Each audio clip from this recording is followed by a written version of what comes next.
a millionaire CEO, arrived at his wife's funeral. But suddenly, the coffin trembled, and what happened next changed everything. The rain fell like tears from heaven that cold October morning in 2024, as if the sky itself mourned alongside Maxwell. Sterling, what should have been a final goodbye, became the beginning of an impossible journey that would shatter everything he believed about life, death, and the family he trusted. But nobody could have imagined what would happen next. Please like this video and comment below what you think happened. Your engagement helps us bring you more incredible true stories. The mahogany casket gleamed under the chapel's dim lights as hundreds of mourners filled St. Mary's Cathedral in downtown Manhattan. Maxwell Sterling, CEO of Sterling Industries and one of America's most successful tech entrepreneurs, stood frozen at the front pew, his usually commanding presence reduced to that of a broken man. At 42, he had built an empire worth $3 billion, but none of his wealth could bring back Eleanor, his beloved wife of 15 years. The funeral director's voice echoed through the sacred space as he spoke about Eleanor Sterling's remarkable life. She had been only 38 when the accident happened, a brilliant pediatric surgeon who had dedicated her life to saving children. Maxwell's hands trembled as he held 5-year-old Lily, their daughter, who had been unusually quiet since her mother's passing 3 days ago.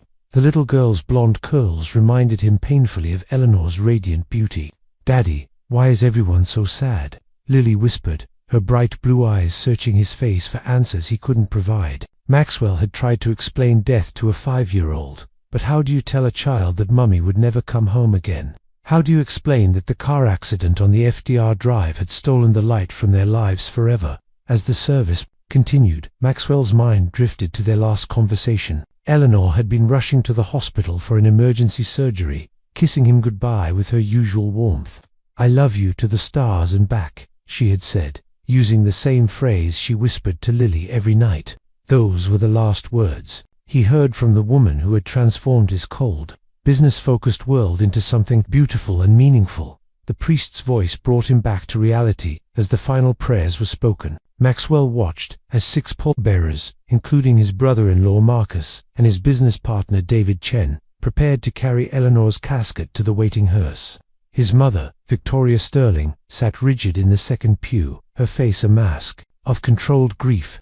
At 70, she remained the iron matriarch of the Sterling family, even in her sorrow. Suddenly, as the pallbearers lifted the casket, a sound pierced through the solemn atmosphere, a soft thudding from within the mahogany box. Maxwell's heart stopped. The mourners fell silent, confused glances exchanged throughout the chapel. The funeral director paused, his professional composure faltering for just a moment. "That's just settling," he whispered quickly, but his voice lacked conviction. Then it happened again. Thud, thud, thud. This time, the sound was unmistakable, coming from inside Eleanor's casket. The pallbearers looked at each other uncertainly, the weight of the moment pressing down on everyone present.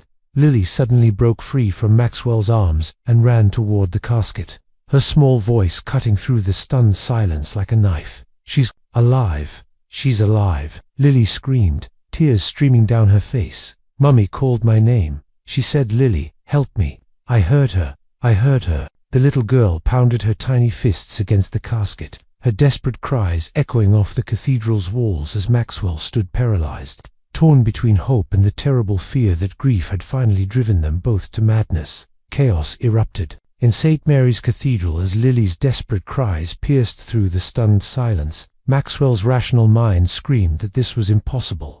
Eleanor had been pronounced dead by 3 different doctors at Mount Sinai Hospital. He had seen her lifeless body, had held her cold hand for hours. Yet something primal in his heart responded to his daughter's certainty, and before anyone could stop him, he was moving toward the casket. "Maxwell, don't !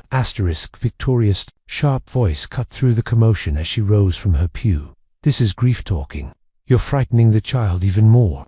Her perfectly controlled facade cracked slightly, revealing something that looked almost like panic. The family matriarch had always been unshakable, but today something was different about her composed demeanor. Dr. Harrison Webb, Eleanor's colleague from Mount Sinai who had been sitting in the 3rd row, pushed through the crowd of confused mourners. At 55, he was one of New York's most respected cardiologists and had been the one to officially pronounce Eleanor's death. "Maxwell, I understand this is traumatic, but Eleanor is gone. I checked her vitals myself. There was no pulse, no brain activity. What you're hearing is just listen." Lily screamed, her small body trembling with emotion. "She's scared. She can't breathe. Daddy, you have to help her." The 5-year-old's words carried a conviction that sent chills through every adult present. Her blue eyes held a clarity that seemed impossible for someone so young, as if she possessed knowledge beyond her years. The funeral director, a man named Robert Caldwell, who had handled services for Manhattan's elite for 30 years, stepped forward nervously. "Sir, I assure you, this is highly unusual, but sometimes bodies can make sounds due to gas," or his explanation was cut short by another series of thuds from within the casket, rhythmic and deliberate, almost like a heartbeat. Maxwell's business partner David Chen, a level-headed man who had helped build Sterling Industries from the ground up, placed a steady hand on Maxwell's shoulder. "Max, buddy, I know this is hard. We all loved Eleanor, but we need to think about Lily right now. She shouldn't see," but his words trailed off as he noticed something that made his face go pale. The casket was moving, not just the subtle shifting they had heard, but actual visible movement. The polished mahogany surface seemed to rise and fall slightly, as if someone inside was trying to push against the lid. The gathered mourners began backing away, some crossing themselves, others simply staring in disbelief at what their eyes were showing them. Marcus Sullivan, Eleanor's brother and a successful lawyer, stepped protectively in front of his family. "This is sick," he declared, his voice shaking with anger. "Someone is playing a cruel joke on a grieving family. I'm calling the police." But even as he reached for his phone, his hands were trembling, and his eyes remained fixed on the casket. Maxwell looked down at Lily, who had stopped crying and was now staring at the casket with an intensity that chilled him. "Sweetheart," he whispered, kneeling beside her, "what exactly do you hear? Can you hear? Can you really hear Mummy?" Part of him felt insane for asking, but another part, the part that had fallen in love with Eleanor's inexplicable intuition, needed to know. Lily nodded solemnly, wiping her tears with the back of her hand. "She says she's cold and dark. She says her body feels funny, like she's floating. Daddy, she needs a doctor. She says Dr. Webb made a mistake." The child's words hit the gathered crowd like lightning, and all eyes turned to Dr. Webb, whose face had gone ashen white as he stared at the little girl who had just accused him of the unthinkable. Dr. Harrison Webb's face drained of color as Lily's words echoed through the cathedral. His hands, usually steady enough to perform delicate heart surgery, began to shake visibly. That's impossible," he stammered, backing away from the casket. "I performed the examination myself.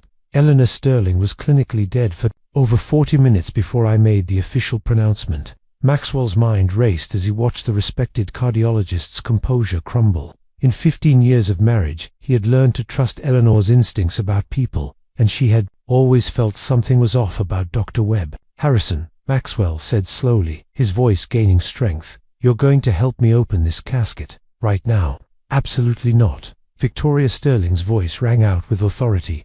"Maxwell, I won't let you traumatize that child any further. Eleanor is gone, and this performance is making a mockery of her memory." But there was something in his mother's tone that Maxwell had never heard before. Desperation mixed with what sounded almost like fear. Robert Caldwell, the funeral director, wrung his hands nervously. "Sir, opening a casket without proper legal documentation is highly irregular. There are health department regulations, family consent forms," but his bureaucratic objections were drowned out by another series of rhythmic thuds from within the mahogany box, each one more urgent than the last dot. Lily walked directly to the casket and placed her small palm against its surface. Immediately, the sounds stopped. The cathedral fell into an eerie silence as the little girl closed her eyes, as if listening to something only she could hear. When she opened them again, her face was pale but determined. "Mummy says her medicine made her sick. She says someone gave her the wrong medicine." Dr. Webb stumbled backward, as if he'd been struck. "What did you say?" His voice was barely a whisper, and beads of sweat had formed on his forehead despite the cool October air. David Chen noticed the doctor's reaction and moved subtly to block the cathedral's side exit. Maxwell's business instincts, honed by years of high-stakes negotiations, kicked in. He studied Dr. Webb's panicked expression and made a decision that would change everything. "David, call 911. Tell them we need paramedics and police at St. Mary's Cathedral immediately." His voice carried the same commanding tone that had built a $3 billion empire. "Maxwell, you're making a terrible mistake," his mother insisted, rising from her pew with rigid dignity. "Dr. Webb is a respected physician. He's been treating our family for years. This is grief-induced hysteria, nothing more." But her words fell flat as another sound emerged from the casket, what sounded unmistakably like a muffled cry for help. Marcus Sullivan, Eleanor's brother, stepped forward. "With legal authority, as Eleanor's next of kin, I'm demanding this casket be opened immediately. If there's even a 1% chance she's alive, we have a legal and moral obligation to act." His lawyer's training had taken over, and he began documenting everything. On his phone's camera, the gathered mourners watched in stunned silence as Maxwell approached the casket's ornate handles. His hands hovered over the mechanisms that would either confirm his worst nightmare or answer his most desperate prayer. Lily moved to stand beside him, her small hand covering his larger one. "It's okay, Daddy," she whispered with wisdom far beyond her 5 years. "Mummy is waiting for us." As Maxwell began to turn the first handle, Dr. Webb suddenly broke free from the crowd and ran toward the cathedral's main doors. "Stop him," Maxwell shouted, but the doctor had already pushed through the heavy wooden doors and disappeared into the busy Manhattan street. The sound of police sirens could be heard in the distance, growing closer by the second. With trembling hands and his daughter's unwavering support, Maxwell Sterling opened his wife's casket, prepared to discover a truth that would shatter everything he thought he knew about life, death, and the people he trusted most in the world. The casket's lid opened with a soft creak that seemed to echo through eternity. What Maxwell saw inside made his legs buckle, and only David Chen's quick reflexes kept him from collapsing.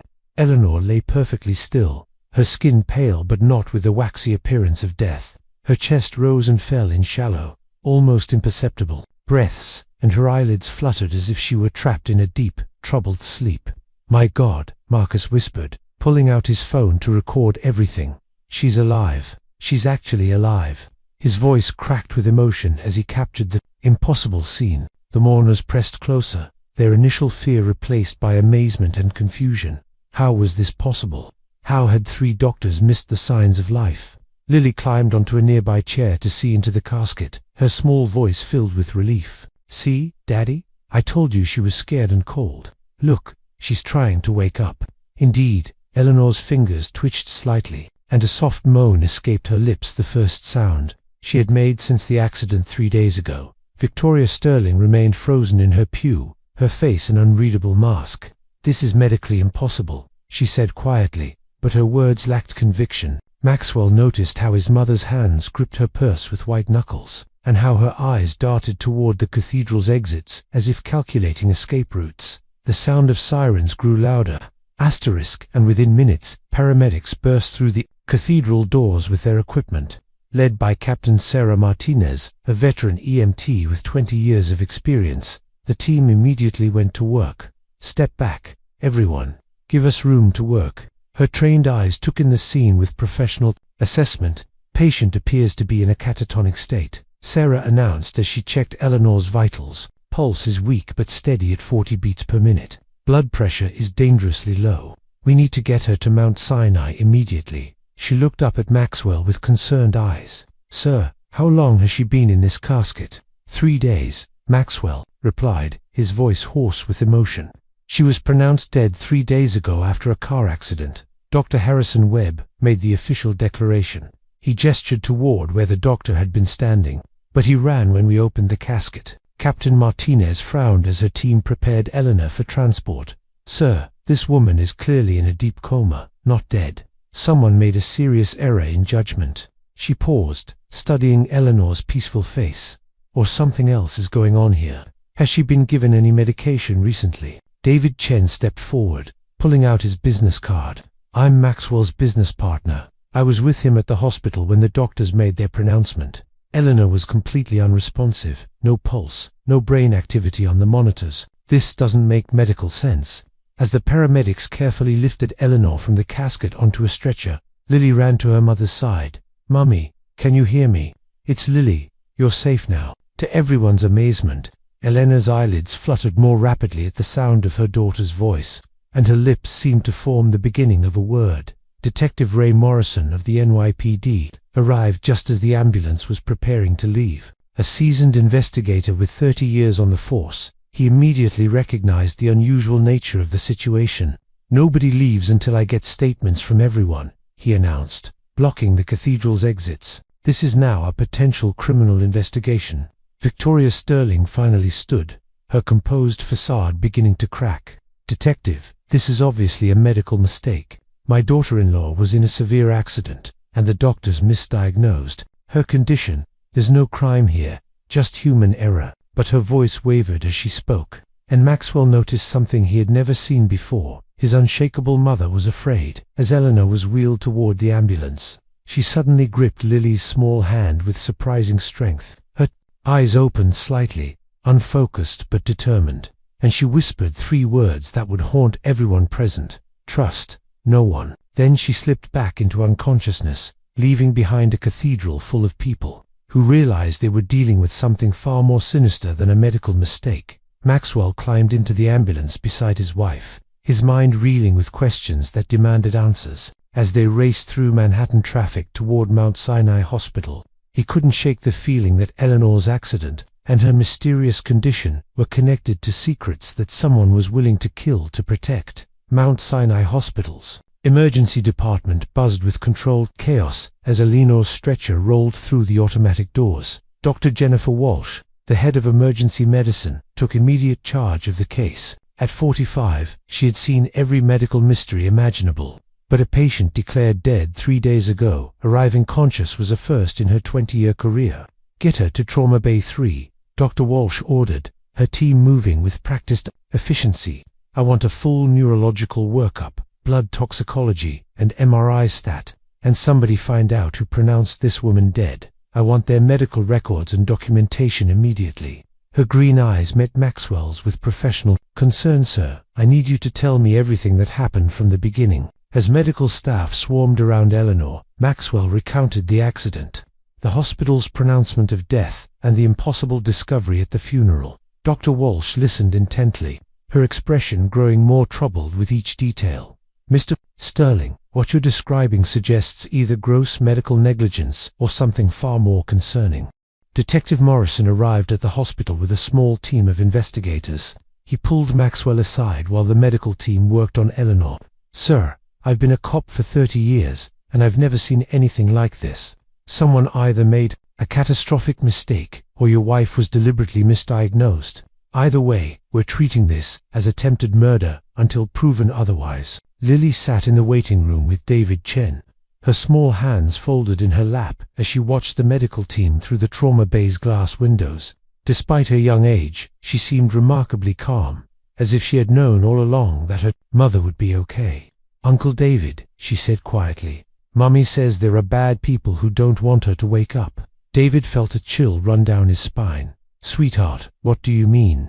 Can you still hear her?" He had always been skeptical of anything supernatural, but the events of the last few hours had shaken his rational worldview to its core. Before Lily could answer, Victoria Sterling swept into the waiting room, flanked by the family's longtime attorney, Richard Blackwood. "Maxwell, we need to discuss this situation privately," she announced, her voice regaining some of its usual authority.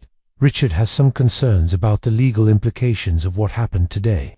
Blackwood, a distinguished man in his 60s, who had handled the Sterling family's affairs for decades, approached Maxwell with obvious discomfort. "Son, we need to be very careful about how we proceed.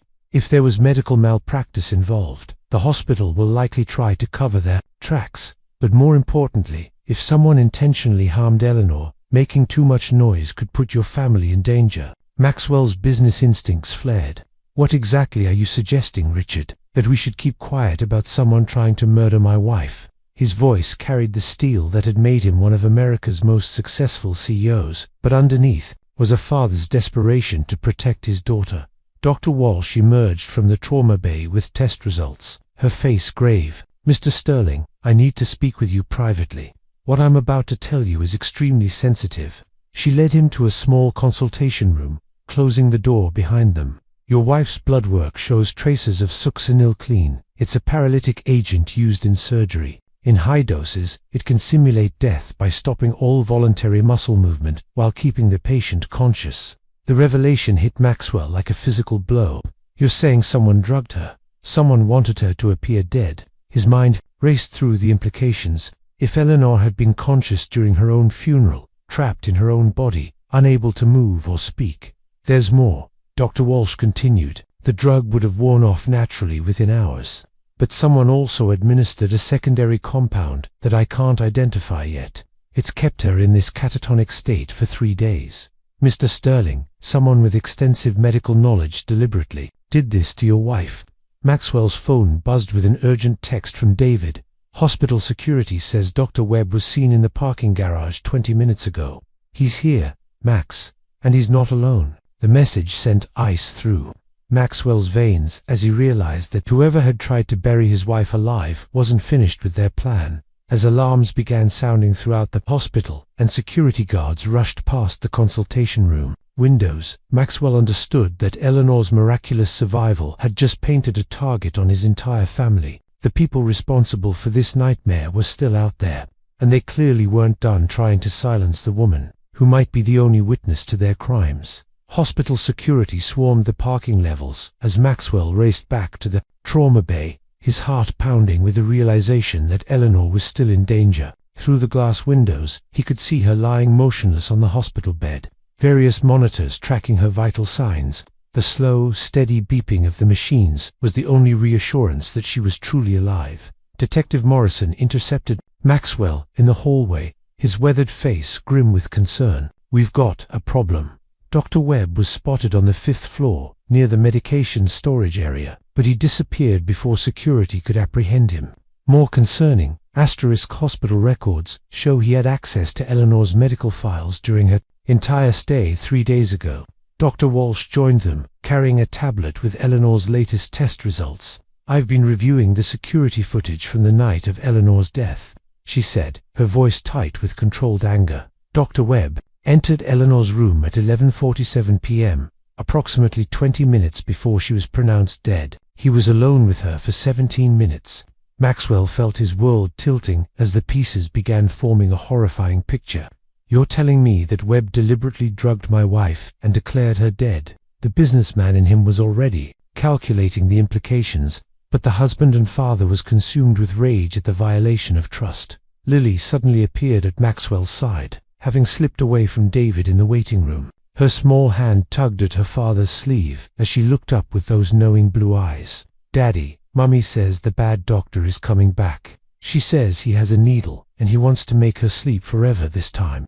Before anyone could react to Lily's warning, the trauma bay's lights flickered and went out. Emergency power kicked in immediately, bathing the area in red emergency lighting. Through the confusion of medical staff adjusting to the power interruption, a figure in surgical scrubs slipped into Eleanor's room, moving with practiced stealth toward her bedside. Maxwell burst through the trauma bay doors just as Dr. Webb raised a syringe toward Eleanor's foreline. "Stop!" Maxwell shouted, tackling the doctor with the fury of a man protecting his family. The syringe flew across the room, its contents spilling harmlessly onto the floor as the two men crashed into medical equipment. Detective Morrison and hospital security quickly subdued Dr. Webb, whose calm professional demeanor had completely disappeared. "You don't understand," Webb gasped, struggling against the restraints. "She can't wake up. If she remembers what she saw that night, people will die. Important people. This is bigger than just one family." Dr. Walsh carefully examined the syringe's contents as crime scene technicians arrived to process the evidence.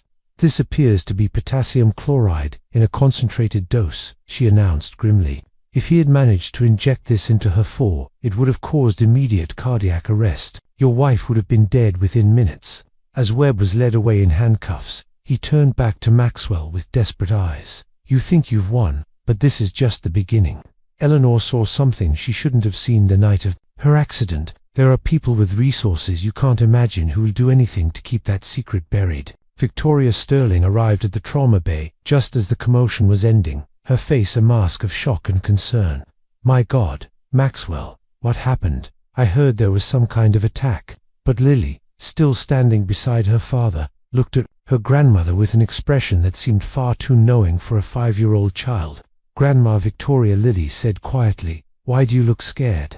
Mummy's safe now." The little girl's innocent question hung in the air like an accusation, and Maxwell noticed how his mother's hands trembled slightly as she avoided making eye contact with anyone in the room. As medical staff worked to stabilize Eleanor's condition and ensure her safety, Maxwell realized that Dr. Webb's capture was only the first piece of a much larger puzzle. Someone with the power to orchestrate an elaborate fake death and attempted murder was still out there, and Eleanor's memories when she finally woke up might be the only key to uncovering a conspiracy that reached into the highest levels of power and influence. The monitors around Eleanor's bed continued their steady rhythm, but Maxwell could see subtle changes in her vital signs that suggested she was beginning to fight her way back to consciousness, carrying with her secrets that someone was willing to kill to protect. Don't forget to like and subscribe for more incredible true stories. Share your theories in the comments. What do you think Eleanor witnessed? 3 days after Dr. Webb's arrest, Eleanor's condition began showing remarkable improvement.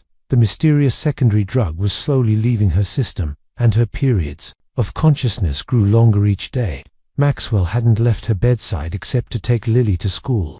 Determined to be there when his wife fully awakened with her memories intact, Dr. Walsh entered the private room with Eleanor's latest neurological reports, her expression cautiously optimistic. The brain scans show normal activity patterns returning. Whatever that unknown compound was, it's finally metabolizing out of her system. I expect she'd be fully conscious within the next 24 hours. She paused, studying Maxwell's exhausted face.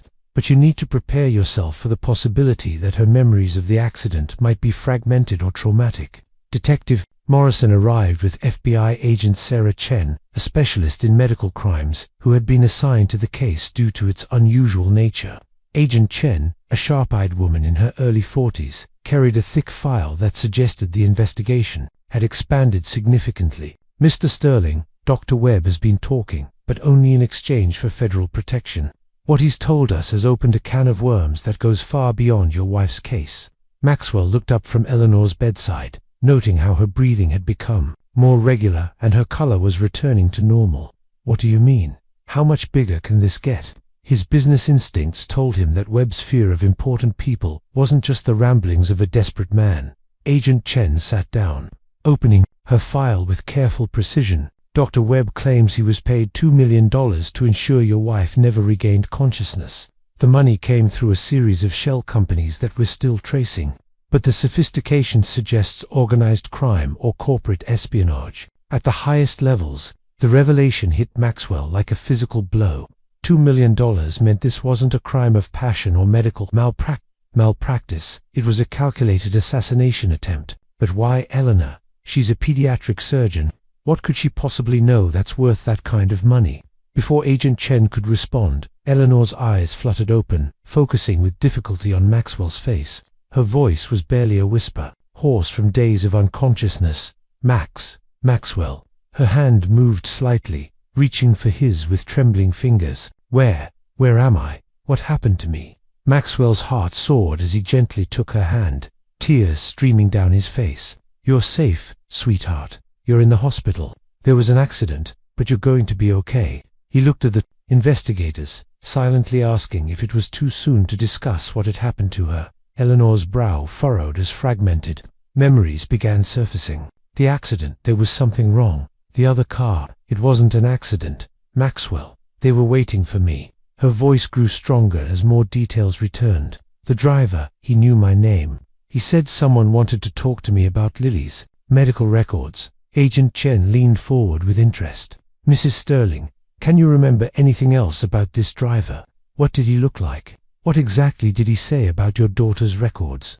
The FBI agent's training kicked in as she recognized this was their first real lead into the larger conspiracy. Eleanor closed her eyes, concentrating on the painful memories. "He was professional, well-dressed. He said there were irregularities in Lily's birth records, something about genetic testing that had been flagged. He asked me to get in his car to discuss it privately." Her voice cracked with emotion. "I was worried about Lily, so I went with him." Maxwell felt ice in his veins. Lily's birth records. What could possibly be irregular about our daughter's medical files? He thought back to Lily's birth 5 years ago, a normal delivery at Mount Sinai with no complications. But even as he said it, he remembered how Lily had always seemed unusually intuitive, almost as if she could sense things that others see. OULDN, single quotes T. Dr. Walsh, who had been monitoring Eleanor's vital signs during the conversation, noticed something alarming on the cardiac monitor. Her heart rate is spiking. Mrs. Sterling, I need you to stay calm. Whatever you're remembering is causing significant stress to your system. Eleanor's grip on Maxwell's hand tightened as more memories flooded back. The man took me to a warehouse. Near the docks, there were people there, important-looking people in expensive suits. They had files. Maxwell. Files about Lily, about her blood work from when she was born. They said she was part of some kind of study. Agent Chen and Detective Morrison exchanged meaningful glances. The case was expanding beyond attempted murder into something that involved government-level secrecy and potentially illegal human experimentation. Mrs. Sterling, did you recognize any of these people? Did they mention any names or organizations? Before Eleanor could respond, the room's lights flickered and the hospital's main power grid went down for the second time in 3 days. As emergency power kicked in, casting everything in an eerie red glow, security alarms began blaring throughout the building. Through the window, Maxwell could see black SUVs pulling into the hospital's emergency bay, their occupants moving with military precision toward the main entrance. Eleanor's eyes widened with terror as she recognized the systematic approach of the vehicles. They're here, Maxwell. The people from the warehouse. They said if I ever remembered and talked about what I saw, they would finish what they started. Her heart monitor began beeping frantically as panic set in. We have to get Lily. They know about Lily. Maxwell's blood turned to ice as Eleanor's words sank in. David, he barked into his phone. Where's Lily? Is she still at school? His business partner's voice came through tense and worried. Max, there's a problem. I went to pick her up like you asked, but the school says she left 2 hours ago, with a woman claiming to be her aunt. They had proper documentation. Agent Chen was already coordinating with hospital security as the sound of heavy footsteps echoed in the corridors outside. Mr. Sterling, we need to move your wife to a secure location immediately. These people clearly have resources and aren't afraid to use them. She spoke rapidly into her radio, calling for federal backup and a tactical team. Eleanor struggled to sit up, despite her weakened condition, maternal instinct overriding her physical limitations. Maxwell, they showed me Lily's genetic profile. There's something different about her DNA, something they called enhanced neural pathways. They said she was one of only 12 children worldwide with this specific genetic marker. Dr. Walsh quickly prepared Eleanor for transport while trying to process this new information. Enhanced neural pathways could explain your daughter's apparent telepathic connection with you during your coma. If someone has been studying children with these abilities, she trailed off, the implications too disturbing to voice fully. The hospital's elevator dinged softly as 4 men in dark suits stepped onto their floor, moving with the coordinated precision of a military unit. Agent Chen drew her weapon, positioning herself between the Sterling family and the approaching threat. Federal agents, stop where you are and identify yourselves. The lead man, a silver-haired figure in his 60s with cold gray eyes, ignored the FBI agent's command and walked directly toward Eleanor's room. Mrs. Sterling, I'm Robert Ashford from the Department of Advanced Medical Research. We need to discuss your daughter's welfare and your cooperation in a matter of national security. Maxwell stepped protectively in front of Eleanor's bed, his voice carrying the authority of a man who had built an empire through sheer determination. I don't care what department you're from. My daughter has been kidnapped, and if anything happens to her, I'll use every resource at my disposal to destroy you and everyone you work for. Ashford smiled coldly, pulling out a tablet that displayed live footage of Lily sitting in what appeared to be a comfortable room, playing with toys while being watched by a kind-looking woman. Your daughter is perfectly safe, Mr. Sterling. In fact, she's been asking for you. She seems to understand the importance of what we're doing here. The footage showed Lily looking directly at the camera, her 5-year-old face serious beyond her years. She mouthed words that made Eleanor gasp. Tell Daddy I'm okay, but the nice people need to talk to him about the special thing in my brain. Agent Chen kept her weapon trained on Ashford while speaking into her radio. This is Agent Chen requesting immediate federal response to Mount Sinai Hospital. We have a hostage situation involving a minor and possible government conspiracy. But Ashford merely chuckled, producing official-looking documentation. Agent Chen, you'll find that your superiors have already been briefed on Operation Mindbreak. Your daughter, Mr. Sterling, is part of a classified program that has been monitoring genetically enhanced individuals since birth. The abilities she demonstrated during her mother's crisis have confirmed what we've suspected for 5 years. Eleanor's voice cut through the tension with surprising strength. The warehouse, I remember now. You had files on other children too, dozens of them. You've been experimenting on children, tracking them, studying them like laboratory animals. Her accusation hung in the air like an indictment. Dr. Walsh, who had been quietly documenting everything on her phone, stepped forward with medical authority. Mr. Ashford, regardless of your governmental connections, what you're describing constitutes illegal human experimentation on minors. As a physician, I'm ethically bound to report this to proper authorities. Ashford's expression hardened as he realized the situation was spiraling beyond his control. Doctor, the proper authorities are already aware. What you don't understand is that these children represent the next evolution of human consciousness. Their abilities could revolutionize everything from medicine to national defense. We're not experimenting on them, we're protecting them. Maxwell's phone buzzed with a video call from an unknown number.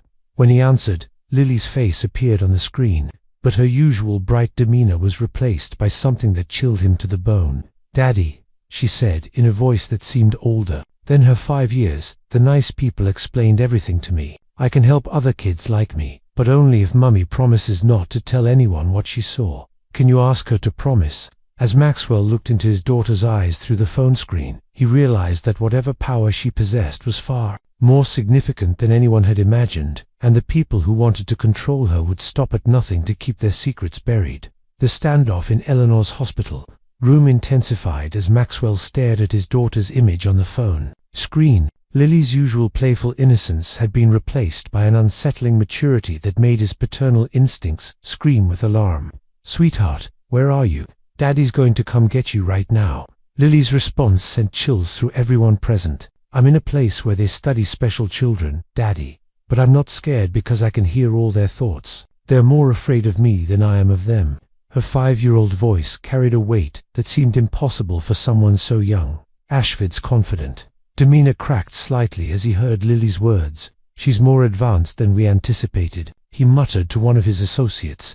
Her telepathic range appears to be expanding exponentially under stress. He turned back to Maxwell with renewed urgency. Mr. Sterling, your daughter's abilities are beyond anything we've encountered. She needs proper training and protection. Eleanor struggled to her feet, despite her weakness, fury giving her strength. Protection. You drugged me, tried to bury me alive, and kidnapped my child.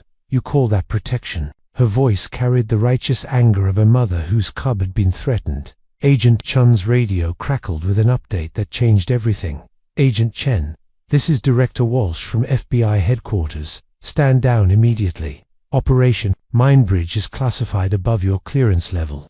You are to provide full cooperation to Mr. Ashford and his team. The betrayal hit Agent Chen like a physical blow. In 15 years with the Bureau, she had never been ordered to abandon a kidnapping case involving a child. Sir, with respect, I took an oath to protect civilians. This child's constitutional rights are being violated regardless of any classified operation. Maxwell's business mind raced through the implications. If the FBI was backing down, then Ashford's organization had connections that reached the highest levels of government.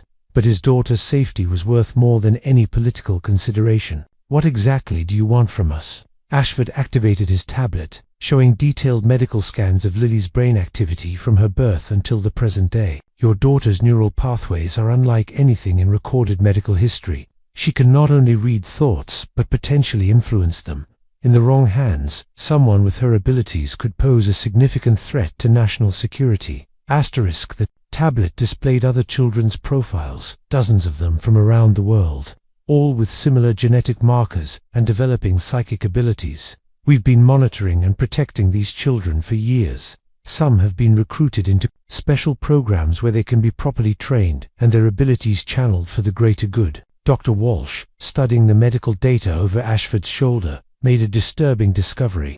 These scans showed deliberate neurological enhancement.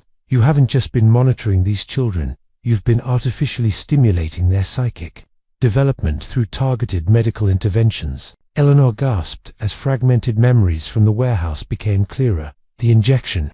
Before they put me in the car crash, they gave me an injection. They said it was to ensure Lily's abilities would fully manifest if something happened to me. You used my near-death experience to trigger her powers." Maxwell felt rage building inside him unlike anything he had ever experienced. "You orchestrated my wife's death to traumatize my 5-year-old daughter into developing psychic abilities. You put my family through hell as part of some sick experiment."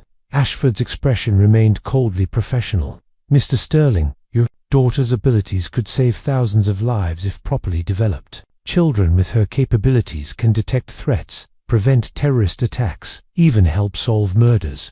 We're offering her a chance to be part of something greater than herself." The phone screen flickered, and Lily's voice came through with disturbing clarity. "Daddy, I can hear what Mr. Ashford is thinking. He's lying. They don't want to help other people. They want to turn kids like me into weapons. And there's something else." Her young voice dropped to a whisper. "Grandma Victoria is here with them. She's been helping them watch me my whole life." The revelation hit Maxwell like lightning. His own mother, the woman who had raised him and helped care for Lily, had been part of the conspiracy from the beginning. Everything started making sense. Victoria's insistence on specific doctors for Lily's care, her knowledge of Maxwell's schedule, her attempts to control the narrative around Eleanor's death. As hospital security alarms continued blaring and more government vehicles surrounded the building, Maxwell realized that the conspiracy to control his daughter reached into the very heart of his own family, and the people he trusted most had been manipulating them all along. The phone screen went black as government jammers activated throughout the hospital. Cutting off Maxwell's connection to Lily, Ashford's team moved with military precision, sealing the room's exits while maintaining their professional facade.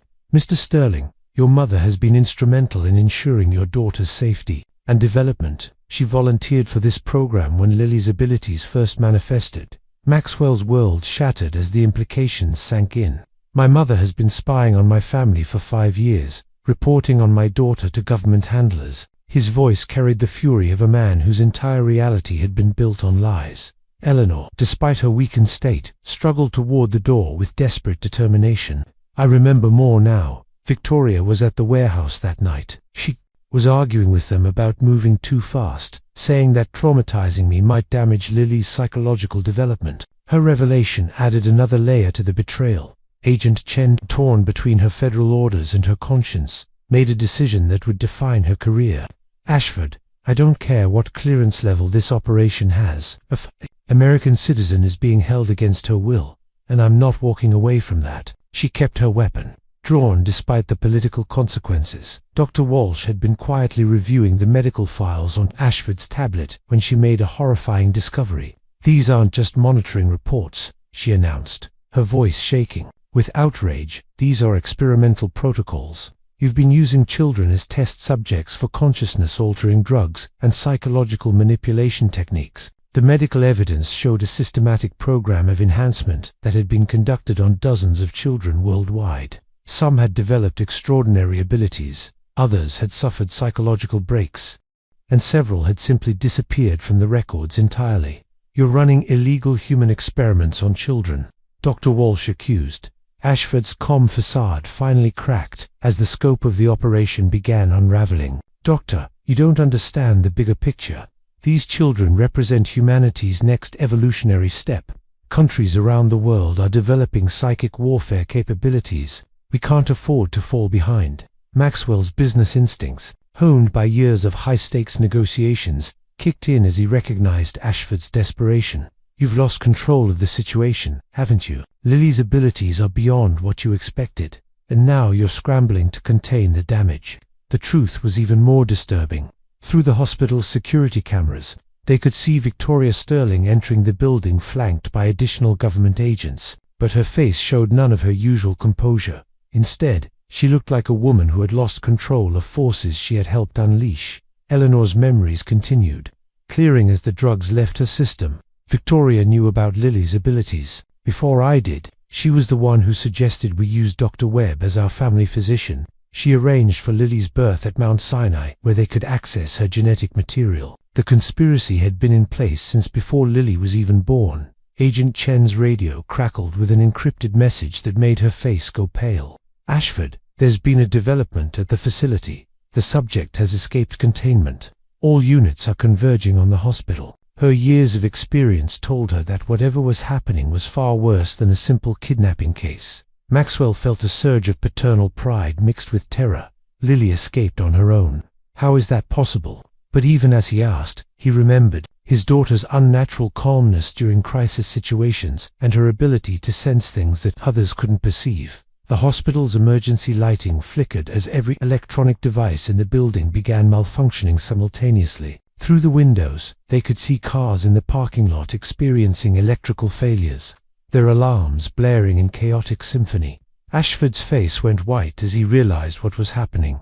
"She's not just telepathic," he whispered in awe, "and terror, she's projecting electromagnetic pulses. The stress of separation from her parents has triggered abilities we didn't know she possessed." His tablet sparked and died as Lily's psychic emanations overloaded every piece of technology in an expanding radius around the hospital. As the lights went out completely and the sound of approaching sirens filled the air, Maxwell understood that his 5-year-old daughter had become something far more powerful than anyone had imagined, and she was coming home with abilities that could either save or destroy everything in her path. The entire hospital plunged into darkness as Lily's electromagnetic pulse expanded outward, disabling every electronic device within a half-mile radius. Emergency generators failed, cell phones died, and even the government agents' sophisticated equipment sparked and went silent. In the eerie silence that followed, Maxwell could hear something that chilled him to the bone, the sound of a child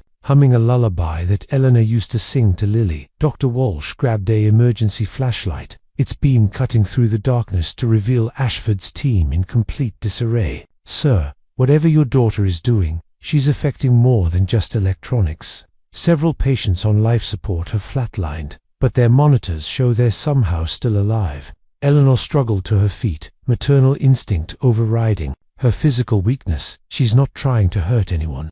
She's scared and looking for us. Lily's always been sensitive to emotions. If she's projecting this much power, she must be terrified." Her voice carried the certainty of a mother who understood her child's heart. Through the hospital windows, they could see the source of the electromagnetic disturbance. Lily walked steadily down the street toward Mount Sinai, her small figure illuminated by the sparks flying from every streetlight and car she passed. Behind her, the government facility she had escaped from was completely dark, its sophisticated security systems reduced to useless metal. Agent Chen watched in amazement as traffic lights throughout Manhattan began flickering in a pattern that seemed to follow Lily's footsteps. "She's not just generating electromagnetic pulses, she's controlling them. A 5-year-old is manipulating the entire city's electrical grid with her mind."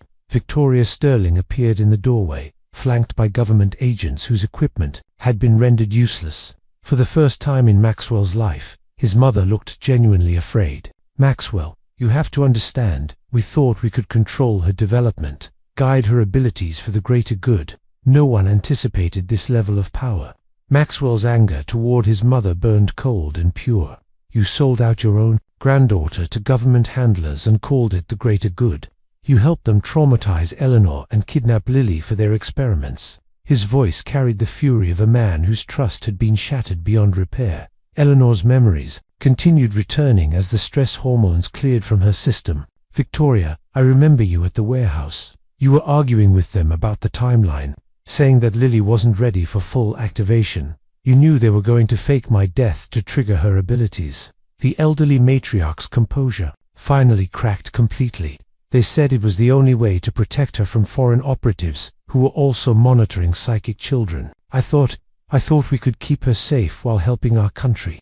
Her voice broke with the weight of her choices. Ashford, his authority diminished without his technological advantages, attempted to regain control of the situation. "Mrs. Sterling is correct about the foreign threat. Chinese and Russian agencies have been abducting children with similar abilities. We were trying to prevent Lily from falling into enemy hands." Dr. Walsh made a disturbing connection as she reviewed her mental notes of the medical files. "The other children in your program, the ones who disappeared from the records, they didn't just suffer psychological breaks, did they? They were taken by these foreign agencies you're so worried about. The truth was even worse than they had imagined. Ashford's program had been losing children to international kidnapping rings that specialized in acquiring psychic assets. Some had been sold to the highest bidders. Others had simply vanished into classified programs that even the US government couldn't track. As Lily's humming grew louder and closer, Maxwell realized that his daughter was not just walking toward the hospital, she was drawing power from every electrical source in the city. Streetlights dimmed as she passed, car batteries drained instantly, and even the hospital's emergency systems were failing one by one. Agent Chen, studying the pattern of Lily's approach through night vision binoculars, made a chilling observation. She's not walking randomly. She's following the path of highest electromagnetic density, drawing power from the city's electrical grid. If she reaches the main power station, she didn't need to finish the sentence. Maxwell understood the implication immediately. If Lily's abilities continued to expand exponentially, she could potentially black out the entire eastern seaboard. His 5-year-old daughter had become a walking electromagnetic weapon, and the people who had created her were now powerless to stop what they had unleashed. Lily's small figure appeared in the hospital's main lobby, her presence causing the remaining emergency lights to flicker and die one by one. But her face wasn't the terrified expression of a traumatized child. Instead, she wore the calm, determined look of someone far older than her 5 years. When she spoke, her voice carried throughout the building with unnatural clarity. "Daddy, Mummy, I can hear you. I know you're scared, but I'm okay now. I understand what I am, and I know what I have to do." Her words reached them despite the absence of any functioning communication systems, suggesting her telepathic abilities had expanded beyond anything previously recorded. Maxwell ran toward the lobby, followed by Eleanor despite her weakened condition. When they reached the main floor, they found Lily standing calmly in the center of the room, surrounded by government agents whose weapons and equipment were completely useless. The little girl who had been their precious daughter now radiated a power that seemed to bend reality around her. "Sweetheart," Maxwell said gently, approaching slowly with his hands visible. "Are you hurt? Did anyone harm you?" His parental instincts warred with the growing realization that his daughter had become something beyond his understanding or protection. Lily smiled with heartbreaking innocence, but her eyes held knowledge that no child should possess. "They didn't hurt me, Daddy. They were too scared. When I woke up all the way, I could hear everyone's thoughts in the whole building. The scientists, the guards, even the other kids they had hidden in the basement levels." Eleanor gasped as the full scope of the operation became clear. "Other children? How many others were there, sweetheart?" Her medical training kicked in as she began assessing the psychological impact of what Lily had been exposed to. 17, Lily replied matter-of-factly, "but some of them were very sick from the medicines the bad people gave them. I helped them get better by sharing my energy, but it made me stronger too." Her explanation revealed the terrifying truth. Lily hadn't just escaped, she had absorbed the psychic potential of other enhanced children. Ashford, his authority completely undermined, attempted one last desperate play. "Lily, you don't understand the danger you represent. Without proper training and containment, your abilities could hurt innocent people. You need to come with us so we can help you control what you've become." The 5-year-old turned to face Ashford with eyes that seemed to see through him completely. "Mr. Ashford, I can read your thoughts. You're not worried about innocent people. You're worried about your bosses finding out that you lost control of their biggest weapon. You never wanted to help me. You wanted to turn me into something that could hurt people." Agent Chen watched in amazement as every piece of electronic surveillance equipment in the hospital began sparking and shorting out. "She's not just disabling technology, she's selectively targeting recording devices and communication systems. She doesn't want this conversation documented." Victoria Sterling approached her granddaughter with trembling hands, tears streaming down her face. "Lily, sweetheart, Grandma made some terrible mistakes. I thought I was protecting you, but I was wrong. Can you ever forgive me?" Her voice carried the weight of 5 years of guilt and manipulation. Lily studied her grandmother with the unsettling wisdom of someone who could see into souls. "I forgive you, Grandma Victoria, because I can see your heart. You were scared and confused, just like everyone else. But you can't stay with our family anymore. Your thoughts are still connected to the bad people." The judgment delivered by a 5-year-old carried more authority than any court could muster. Victoria Sterling, the iron matriarch of the Sterling family, crumpled under the weight of her granddaughter's psychic assessment and the realization that her choices had cost her everything she valued. Dr. Walsh, who had been observing the entire exchange with clinical fascination, made a startling discovery. Her vital signs aren't registering as human anymore. Heart rate, brain activity, even her body temperature are operating at levels that should be impossible for a child her age. Maxwell knelt beside his daughter, his heart breaking as he realized the innocent little girl he had raised was gone forever, replaced by something powerful and unknowable. Lily, what happens now? Can you still be our daughter, or has this changed you too much? Lily's expression softened as she placed her small hand against her father's cheek. I'll always be your little girl, Daddy, but I also have to be something more now. There are other children like me who need protection from people like Mr. Ashford. I have to help them. As dawn broke over Manhattan, the city's power grid slowly began functioning again, but only under Lily's conscious control. She had become the guardian of psychic children worldwide, a 5-year-old with the power to reshape reality and the wisdom to use it responsibly. The Sterling family was reunited, but they now lived with the knowledge that their daughter was humanity's next evolutionary step, and the terrible responsibility that came with protecting the future itself. The end.